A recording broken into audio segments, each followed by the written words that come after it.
Avec cet épisode, on en sait enfin un peu plus sur les 4 gardiens du Heart Kingdom et franchement, normalement ça représente les capitaines de Clover, mais...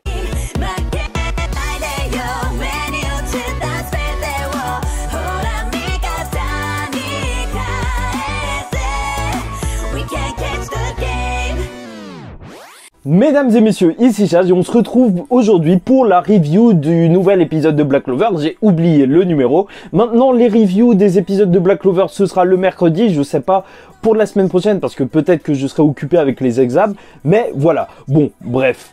Alors cet épisode, il commence parce que notre Dream Team est parti s'entraîner au Heart Kingdom, ceux qui maîtrisent la magie naturelle. Et cette Dream Team se compose de Asta et Léopold. Déjà, c'est un kiff de les voir tous les deux parce que c'est soi-disant des rivaux d'après Léopold, mais on les voit jamais ensemble. Donc c'est assez cool de voir ça. Et à part Léopold, il y a juste Mimosa qui est une autre random qui vient s'entraîner. Donc entre l'Aube d'Or et le Lion Flamboyant, tu vois que il y a des préférences, hein. Il y a des personnages, on les verra jamais. Genre les membres de l'Aigle d'Argent, il y a des gens qui m'ont demandé mais est-ce qu'un jour on les verra? Franchement, je ne crois pas. Je ne crois pas, apparemment. Tabata ne les aime pas. Tabata ne les aime pas du tout. Bon, par contre, le Taureau Noir, ça se voit qu'il y a une petite grosse préférence pour eux, puisqu'il y a énormément de personnages. T'as Luck, t'as Magna, t'as Asta, t'as Noël, t'as Secret et t'as même Finral. Et t'as 2 capitaines aussi qui se sont ramenés dans le lot, Charlotte et Ril. Alors, qu'est-ce que ça veut dire? Est-ce que ça veut dire qu'ils sont tellement faibles qu'ils sont obligés d'aller s'entraîner là, ou juste qu'ils avaient envie? Parce que, en soi, si c'était par rapport à leur force, bah Kaiser aurait dû venir. Kaiser, Moustache pour ceux qui préfèrent, le capitaine de l'Orque Magenta aurait dû venir. Franchement, c'est n'importe quoi. Mais bon, non, je pense que c'est vraiment par rapport à leur magie, ils voulaient s'améliorer. Encore pour Charlotte, elle a une magie plus ou moins naturelle, donc je trouve ça logique. Après, Ril, je sais pas du tout. Bon, bref, et en plus, il y a un personnage qui s'est ramené alors qu'on lui avait pas du tout proposé, parce que quand ils vont se retrouver face à la reine, j'étais mort quand j'ai vu qu'il y avait Charmy qui était le nouvel animal de compagnie de la reine Loropeshka. Et apparemment, la justification, alors tenez-vous bien, c'est parce qu'elle est là partout où il y a de la bouffe. Là, on en est là, Bon, bref, on a les 4 gardiens qui vont entraîner chacun une équipe, et c'est là que on va détailler ça. Déjà, t'as Potrof, végétal. Genre, lui, il a une magie végétale. En gros, il a une magie de plante. Il va entraîner Ril à l'utilisation des runes, l'écriture spécifiquement, parce que chacun des gardiens aura une tâche spécifique. Et Charmy aussi va se ramener en plein milieu de l'entraînement. Et franchement, entre nous, il respectait rien du tout, il l'écoutait pas du tout. Ça devait être terrible d'être les profs de ces deux-là. Mais franchement, c'est super cool de les voir ensemble parce que dans un futur plus ou moins proche, ils seront ensemble. On le sait. Ril cherche cette femme magnifique qu'il avait vue un jour et qu'il ne retrouvera jamais alors qu'elle est sous son nez. Bon, ensuite t'as Flora, je sais pas, je trouve que ça fait prénom de fille, mais après je sais pas, je m'y connais pas. Et lui c'est un mage de feu, un gardien de feu, et il va entraîner Léopold. Et ce qui est ouf, c'est que Léopold, il a pas froid aux yeux, mais genre pas du tout. Genre il va carrément lui demander une démonstration de ses pouvoirs pour voir si ça vaut la peine de s'entraîner. Franchement, c'est le mec, il respecte rien du tout. Je sais pas qui a écrit ce script, mais normalement je crois pas que ce soit dans le caractère de Léopold de parler comme ça. Mais bref, ça avait pas l'air méchant et tu vois que quand même il y a une énorme différence de niveau quand ils sortent un sort. Et Flora, il va le dire, Léopold, il y a moyen qu'il soit encore plus fort que lui parce qu'il a énormément de potentiel et ça donne juste envie de voir ce qui se passe après. Donc c'est un bon HS, Ensuite t'as Sumiruku, ouais bah je sais pas exactement.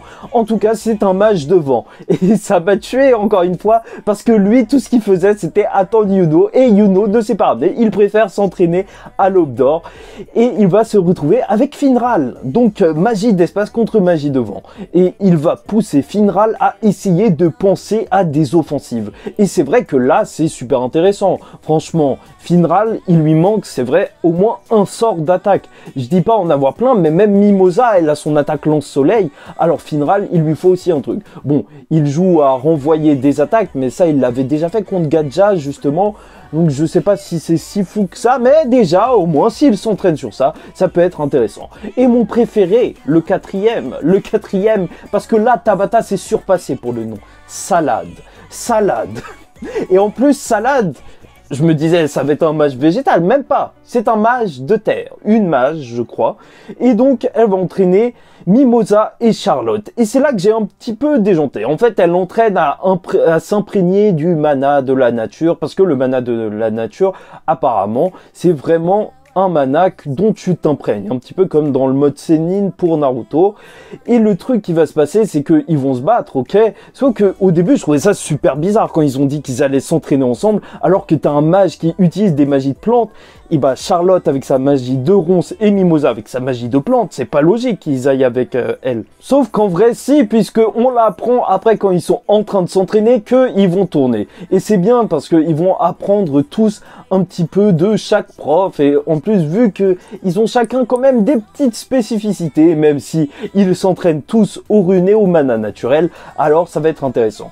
Et par contre il reste deux autres personnages qui entraînent les autres, c'est Gadja déjà, le dernier gardien, et le mec tellement fort qui s'est déjà battu contre l'empereur mage Julius qui a reconnu sa puissance, et il entraîne Locke, Magna et Asta. Locke et Magna, bah t'as une scène qui arrive normalement dans les scans après sous forme de flashback, donc voilà, encore une fois c'est ancré dans la réalité, dans ce qui est canon, et tu vois que même si Locke il apprend facilement les runes, bah Magna il peut pas le faire parce qu'il a juste pas assez de mana, et il va trouver un moyen différent d'être surpuissant. Et c'était vraiment une belle scène à voir parce que même pendant les scans je me souviens, c'était beau parce que Locke, il a confiance, tu vois. Asta, il voulait aller réconforter Magna, sauf que Locke, il sait qu'il va quand même se surpasser.